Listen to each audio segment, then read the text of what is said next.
Director Helen Aguila Flores, Deputy Executive Director for Operations, Director Rafael P. Olanyo, Executive Director, Director Teopisto L. Nas Jr., ang ating mga minamahal na commissioners, Commissioner Noli R. Pico, Commissioner Maria Norina Tangaro Kasingal, at ating mabuting Chairman George Erwin M. Garcia.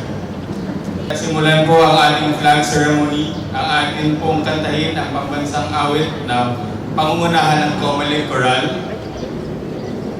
Tuwing 29 ng Setyembre, inuginita natin ng buong mundo ang World Heart Day. Dahil dito, pinapaalala ng Office of the Clerk of the Commission na panatilihing malusog ang inyong mga puso sa pamamagitan ng wastong uri ng pamumuhay upang maiwasan ang iba't ibang sakit. Dahil po dito, isama po natin sa ating mga panalangin ang mga individual na nagdudulot ng stress, bagabag o anumang toxic behavior sa kanilang kapwa. Sana po ay mabago na po ang ugali nila.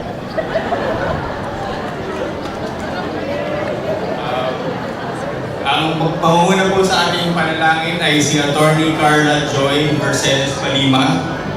At para po sa panunumpahan ng watawat ng Pilipinas, tinatawagan ko po si Attorney Tristan Lian de los Reyes.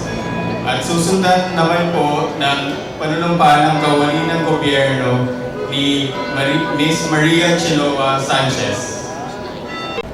Let us put ourselves in the presence of the Lord. Heavenly Father, as we begin this new week, we pause in gratitude for the opportunity to serve. May each and every one of us carry our children with integrity and wisdom. May we bring light and hope to those around us, and may everything we do be for your highest glory.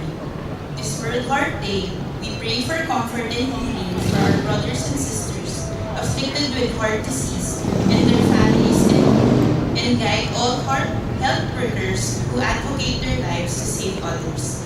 Inspire us all to live in the ways that protect our hearts with healthy choices and balanced living. May our hearts beat not just for ourselves, but for the good of all humanity. Amen.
Ako'y kawani ng gobyerno, tungkulin ko ang maglingkod ng tapat at mahusay. Dahil dito, ako'y papasok ng maaga at magtatrabaho ng lampas sa takdang oras kung kinakailangan. Magsisilbi ako ng magalang at mabilis sa lahat ng nangangailangan. Pangangalagaan ko ang mga gamit, kasangkapan at iba pang pag-aari ng pamahalaan. Magiging pantay at makatarungan ang pakikitungo ko sa mga lumalapit sa aming tanggapan. Magsasalita ako laban sa katiwalian at pagsasamantala. Hindi ko gagamitin ang aking panunungkulan sa sarili kong kapakanan. Hindi ako hihingi o tatanggap ng suhol. Sisikapin kong madagdagan ang aking talino at kakayahan upang ang antas ng paglilingkod sa bayan ay patuloy na maitaas. Sapagkat ako'y kawini ng gobyerno at tungkulin ko ang maglingkod ng tapat at mahusay sa bayan ko. At sa panahong ito, ako at ang aking kapwa kawani ay kailangan tulong sa isang maunlad, masagana at mapayapang Pilipinas. Sa harap ninyong lahat, ako'y taos-pusong nanunumpa.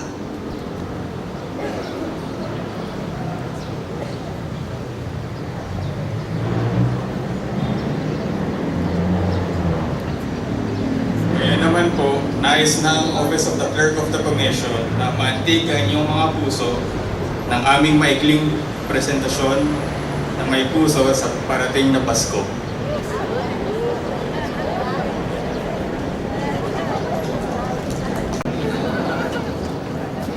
The office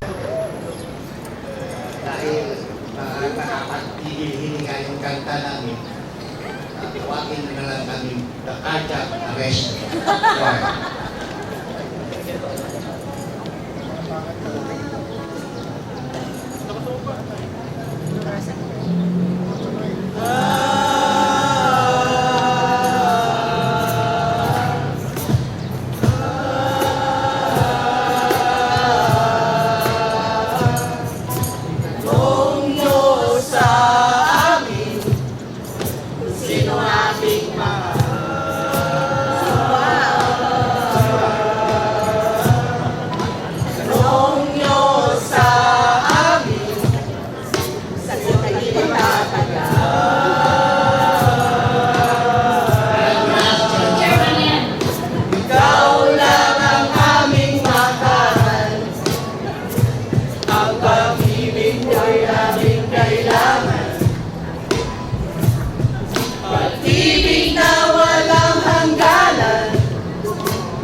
Yes,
of the Clerk of the Commission. Nakakataba po na po sa inyong presentasyon, pero yung healthy na taba. Ngayon naman po, kahit makuling yung panahon, kaya po natin gusto tawagin ang nagbibigay liwanag sa buong komisyon, para magbigay ng mensahe po, si Chairman George Erwin M. Garcia. Palakpakan po natin ang ating naman sa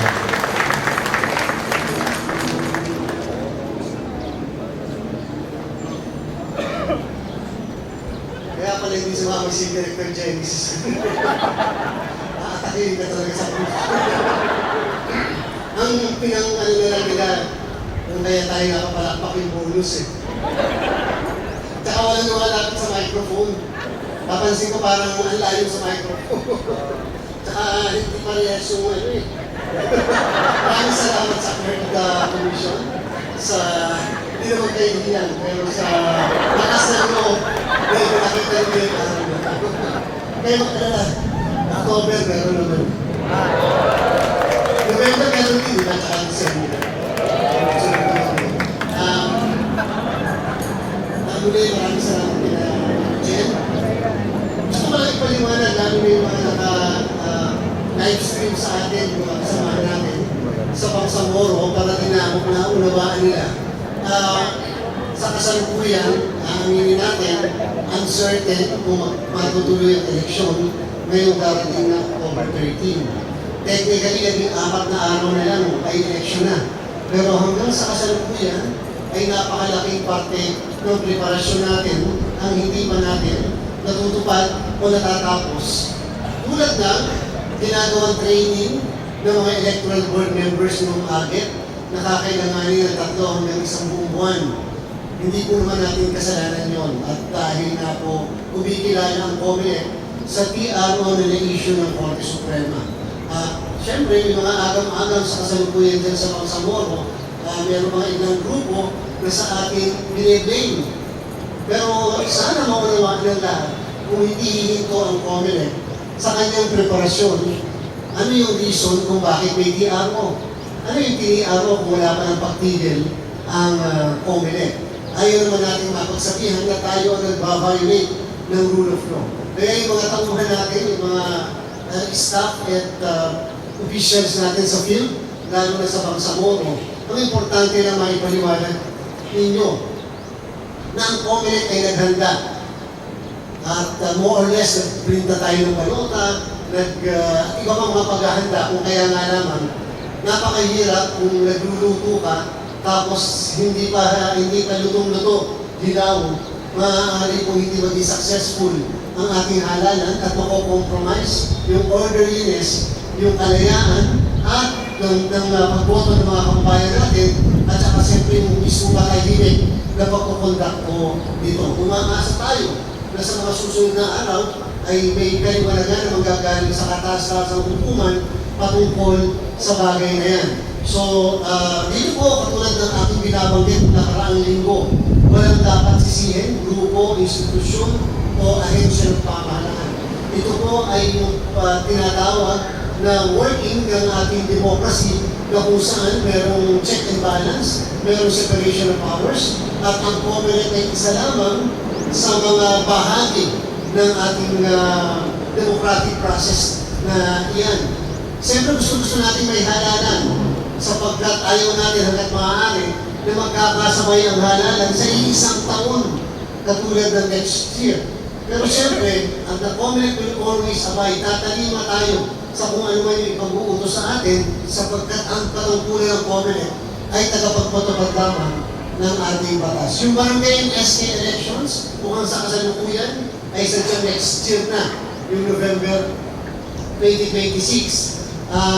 Yung Bangsamoro, tingnan natin kung ano ang development sa mga susunod na araw. Ang importante lang, patuloy pa rin yung ginagawa natin na paghahanda kung sakasakali man.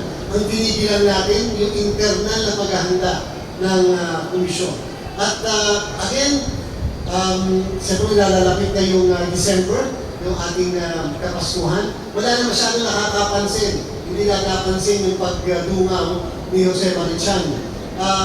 Sana, kahit na may mga nangyayari mga kung anong problema sa kapaligiran natin sa ating bansa, sana hindi tayo makafocus pa rin yung ating pag-iisip at saka puso sa bawat isa sa ating kabutihan ng ating bawat sarili, sa pamilya at sa mga kasamahan sa opisina. Sa aking palagay, yan ang paraan para rin tulad ng binanggit kanina, maalagaan natin ang ating puso. Huwag lang natin masyadong iisipin. Problema na nila yan. Ang importante, tayo bilang institusyon ay isa at nagkakaisa. Maraming salamat. Magandang umaga sa inyo.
Pilipino, ikaw ay magtiwala.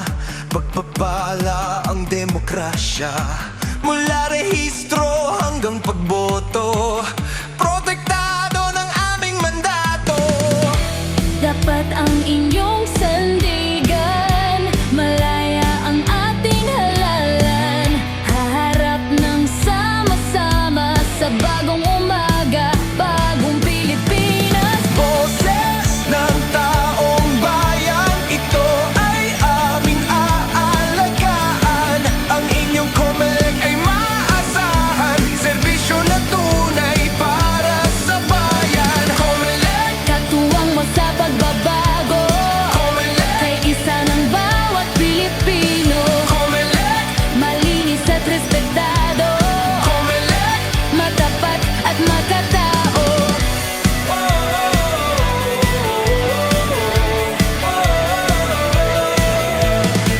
Ang sukatan ng kalayaan, ang malinis na halalan, isusulong ang makabagong proseso. Bawat takbang bansa ang panalo. Dapat ang inyong sandigan, malaya ang ating halalan. Haharap ng sama-sama sa bagong umaga, bagong Pilipinas. Boses ng taong bayan, ito ay aming aalagaan. Ang inyong COMELEC ay maasahan, serbisyo na tunay para sa